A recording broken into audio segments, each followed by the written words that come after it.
Y para analizar cómo quedó el camino de las 48 selecciones que estarán luchando por levantar la Copa del Mundo, me acompañan mis colegas Pablo García Escorihuela, Jaime Macías. Un gusto que sean parte de este momento histórico en el que ya sabemos cómo estas selecciones van a tener que prepararse de cara a lo que les viene en 2026. Pero vamos a hablar de uno de los países sede, que es México. Vimos a la presidenta Claudia Sheinbaum acá en el sorteo del Mundial este 5 de diciembre. Sin embargo, el grupo que le tocó a México, y quiero comenzar contigo, Jaime, ¿cómo lo ves? ¿Tú crees que va a favorecer al Tri ese grupo para lograr alcanzar eso que nunca ha podido? ¿Cómo estás, Elizabeth? Un gusto estar contigo, Pablo, también. Es un grupo, digamos, de los asequibles. Hablabas en la previa, hay 4 grupos de la muerte, o 3 o 4 grupos de la muerte. Si hay tantos, quiere decir que hay otros varios que son un poco más asequibles. México repite la inauguración de lo que fue el Mundial de Sudáfrica 2010 contra Sudáfrica, pero esta selección sudafricana llegó casi sobre la hora al Mundial, fue una de las más débiles de las que clasificó de forma directa en África. Quien le hizo pelea fue Gabón, que quedó en el camino en ese repechaje. No es una de las grandes fuerzas, esa es con la que va a abrir. Tiene Corea, con la que se reencuentran después de aquel partido en Rusia, y después Corea le devolvió el favor para poder avanzar a la siguiente ronda, dejando a Alemania en el camino. Pero deberían ser 2 partidos donde México debería poderlo sacar adelante, más allá de que México hoy no atraviesa un gran momento, no gana desde julio. Y la duda es, ¿quién es ese tercer equipo? La lógica es que sea Dinamarca. Y estamos hablando de una historia bastante diferente. Sí.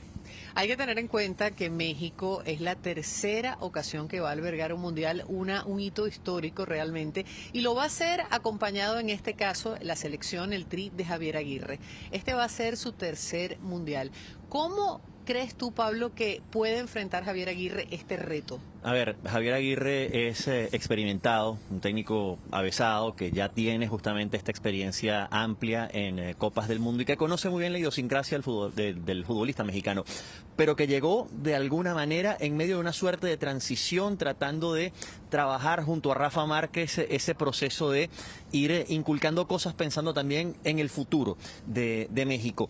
Sin embargo, ha tenido que ir descubriendo o redescubriendo algunos futbolistas interesantes, jóvenes como Gilberto Mora, que trate de alguna manera de levantar un poco y renovar un poco un plantel que se ha ido quedando, digamos, en el tiempo, ¿no? Que se había quedado un poco en la época de Andrés Guardado, que se había quedado un poco en la época de Memo Ochoa, y ha tratado de alguna manera Javier Aguirre ese proceso y se ha quedado como estancado en el camino. Justamente decía Jaime, no gana desde hace unos cuantos meses, le ha costado mucho justamente encontrar ese ritmo futbolístico y tiene el gran reto Javier Aguirre justamente de encontrarlo rápidamente para llegar en la mejor forma posible a la inauguración del Mundial.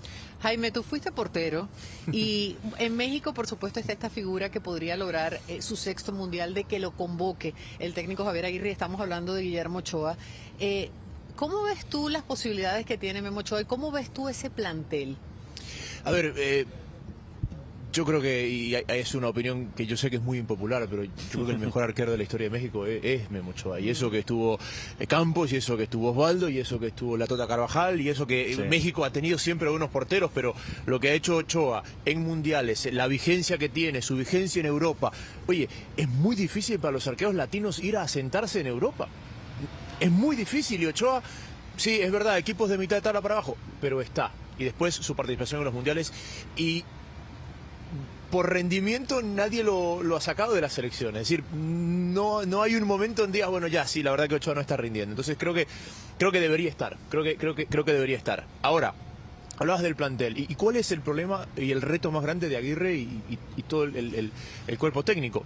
México tiene aquellos jugadores de jerarquía y una carrera larga, Ochoa, Jiménez, por ejemplo, pongamos para poner esos nombres, y después tiene toda esta generación que está saliendo. Pero el jugador mexicano le cuesta encontrar una consistencia entre los 25 y los 30 años. Entonces la selección mexicana es una selección que termina estando polarizada por aquellos viejos guerreros. Y Guardado llegó a su 5º Mundial en el Mundial pasado, sí. Y eso pone un poco el ejemplo. Y después Gilberto Mora y compañía, que a los 17 años están siendo parte de un proceso. ¿Y por qué no logran una estabilidad en ese tramo tan importante de la carrera profesional en sus clubes, y claro, después de eso lo termina sufriendo la selección, porque estamos debatiendo lo mismo. Claro. Si Gilberto Mora y Memo Ochoa pueden llevar a México, ¿y qué pasa con todos esos entre 22 y 28? ¿Qué ocurre con los que están en el medio, no? Claro, que son los que deberían ser la cara visible, los que llevan el peso de Hay México. liderazgos de tipos como Santi Jiménez, por ejemplo, que debería salir justamente en este tipo de momentos y de pronto pues falta como dar ese golpe, ¿no? Sí, Definitivo. Y, por ejemplo, Lainez sigue siendo parte, pero claro, había esta ilusión de Lainez cuando Lainez tenía menos de 20 años. ¿Y qué pasó con Lainez? ¿Y qué pasó con Lainez? Hoy es parte del proceso, pero no con el impacto que uno esperaría que un Lainez de mitad de los 20 y pico tenga, o sea, que sea el eje conductor de la O selección. incluso lanza un nombre más antes de seguir, Irving Lozano. Correcto. Lo cierto es que nosotros vamos a ver qué pasará de aquí. Tienen 6 meses por todas las elecciones para prepararse en lo que va a ser el puntapié inicial justamente allí en la Ciudad de México. Y además de Claudia Sheinbaum estuvo, por supuesto, el presidente de los Estados Unidos, Donald Trump, en lo que fue el sorteo. Y la FIFA hizo algo que no había hecho antes y fue entregar un premio inédito al presidente de Estados Unidos, Donald Trump. No es un secreto que él es muy amigo del presidente de la FIFA, Gianni Infantino. Y este premio fue, básicamente son aliados cercanos y fue por dejando claro que Trump debería haber ganado el Premio Nobel de la Paz. Fue algo que él comentó hace semanas y la FIFA describió este premio como uno que recompensa a individuos que han tomado acciones excepcionales y extraordinarias por la paz y al hacerlo han unido a personas de todo el mundo. Lo vimos en el escenario recibiendo esa medalla que él mismo se puso y que de alguna manera representa la importancia que tiene Donald Trump de haber traído el Mundial a Estados Unidos y de seguir esa amistad tan cercana con Infantino.